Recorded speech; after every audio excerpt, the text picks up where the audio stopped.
Buongiorno e ben arrivate alla bottega di Eleni. Oggi voglio parlarvi di spezie. Ma cosa sono le spezie? Molto spesso la gente non sa dare una definizione.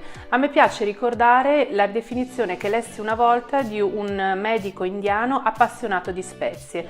Le spezie sono come la panna sopra il cioccolato o un abbraccio quando si incontra una persona. Non cambia l'azione che si fa, la si migliora e la si arricchisce.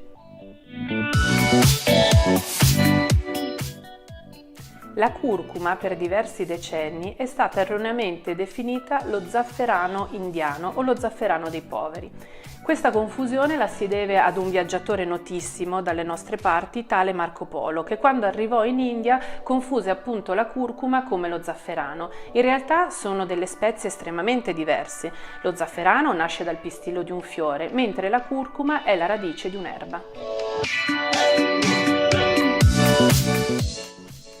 La curcuma viene definita fra le spezie la guerriera perché ha la capacità di incidere fortemente nel piatto attraverso il colore, ma allo stesso tempo lasciare che tutti gli ingredienti del piatto possano valorizzare il proprio gusto. Una piccola chicca in cucina: nell'acqua di cottura della pasta, quando mettete il sale, aggiungete un pizzico di curcuma e la vostra pasta prenderà un colore giallo sgargiante e potrà poi ospitare tutti gli ingredienti per il vostro sugo e la vostra creatività.